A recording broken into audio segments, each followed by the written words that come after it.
And now a little formula determination. This one's going to be problem 94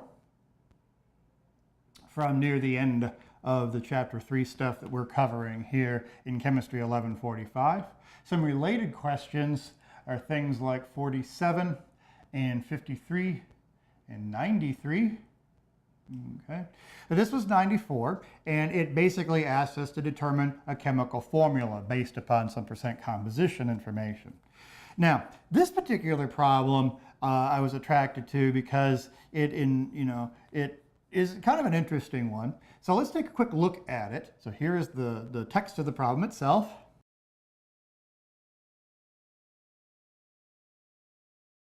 And let's face it, this one involves a koala bear eating eucalyptus leaves. I mean, my gosh, there's very few things cuter than that. There's another question in this chapter, a slightly different type of question, but it involves THC, the active ingredient in pot. And, you know, as far as something that generates student interest, I thought, oh yeah, I got to do that one. And then I saw this one about koala bears and, you know, eating eucalyptus leaves, and I thought, oh, well, you know, forget about the pot. There's just nothing cuter than this. So we're going to put our little friend, the koala bear, over here to the side, but I think we'll try to leave him on screen as much as we can, just because, you know, I mean, it's a koala bear, for gosh sakes. So here we go.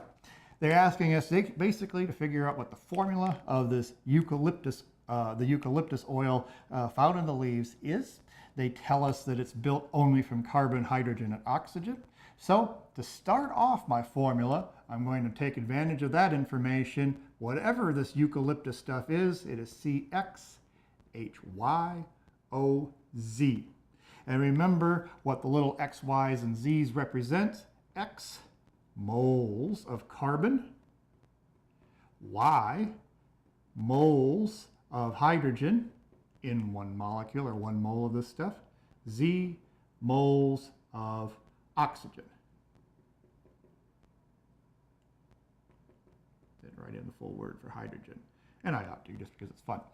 All right, so they're moles. And notice the information they tell us. They tell us that this stuff is 77.87% carbon by mass. In other words, 77% of the weight of this stuff is due to carbon. So they've given us mass information. And remember how we treat that stuff. The easiest way, or I think the most straightforward way when you're given these percentage type information, is to use the very definition of the word percent, part per hundred, and assume 100 grams of CXHYOZ. Then, since this stuff is 77.87% carbon, therefore I have 77.87 grams of carbon. It is 11.76% hydrogen, so I have 11.76 grams hydrogen. One part that students will stumble on occasion, it says the rest is oxygen, and they say, oh, I don't have a number. But remember, these are percentages. Percentages always add up to 100%. So if I take these two and add it up and subtract from 100, the remaining is a little over 10%. 10.37% of the weight of this is oxygen, which comes down to 10.37 grams of oxygen in this stuff. Now, I have grams of carbon, hydrogen, oxygen. I want to figure out X, Y, and Z, moles of carbon, hydrogen, oxygen. Oh, yes, indeed, gram to mole conversions. My gosh, we are getting to be experts on these. Grams of carbon is going to become moles of carbon. We'll make that a carbon here.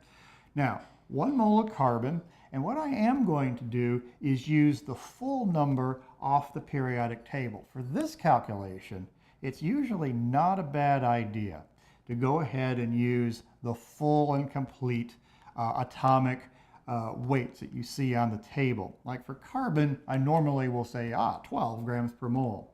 But here, I am going to use 12.0107. That's the value that the textbook's periodic table has for carbon.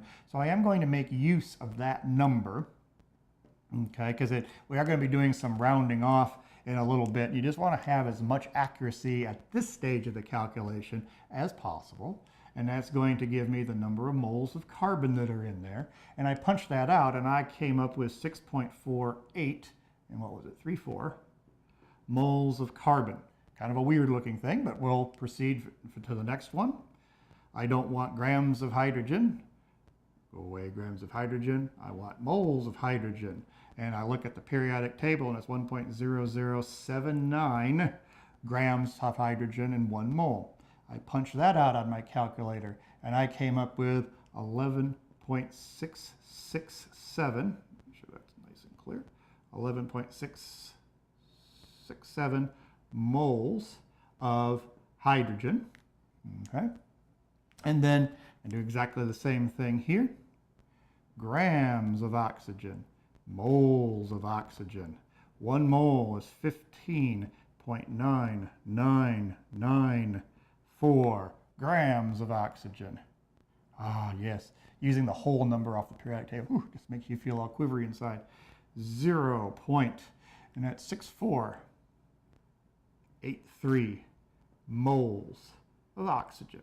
Now, in a sense now, I have my chemical formula. It's odd, and we're going to change it around a little bit, but I do have the basics of it sitting right here in front of me.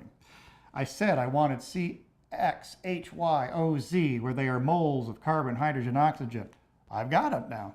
I have C, 6.4834, H, 11.667, O, 0.6483.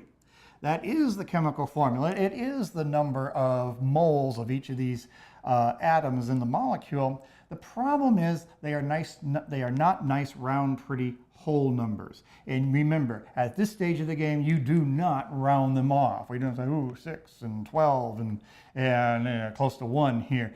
That is going to lead you into some difficulty. Remember, what we need to do is essentially find the smallest set of whole numbers that gives us these ratios here. And the trick is to take all of these number of moles in this odd decimal form and simply divide by the smallest. 0.6483, 0.6483, 0.6483. Because remember, the ratio is still intact if I do the same thing to all the values. And so that's what I've done. And I do that because it guarantees me at least one whole number. It's going to be the 1 on the oxygen. And it turns out, you can almost see it here, this one is 10 times that one. That works out quite nicely too. If you don't believe me, go ahead and punch it out. And doing this one comes out to right at 18. C10H18O1. This is the formula I've come up with. Remember, at this stage of the game, it is called the empirical formula.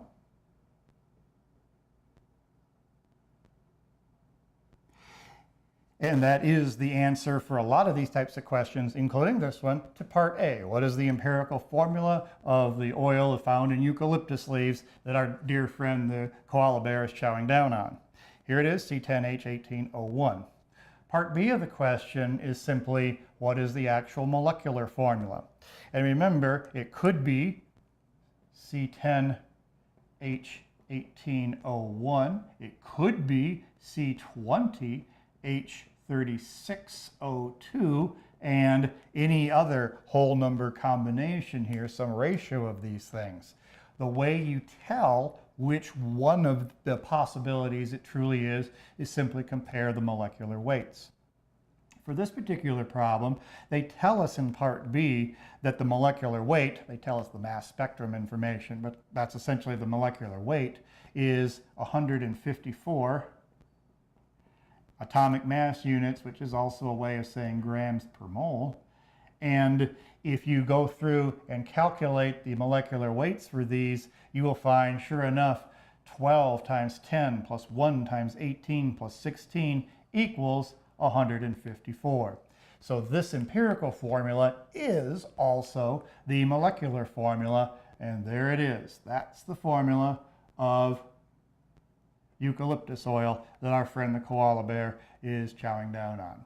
So There's a nicely worked out example of a formula determination type problem. They are fairly straightforward to do once you see the connection between what the subscripts mean in moles and the information usually given here in grams. So you convert the two, you get the nice set of whole numbers this way, and out pops the formula. So go forth, try a few of these yourself, and see you later.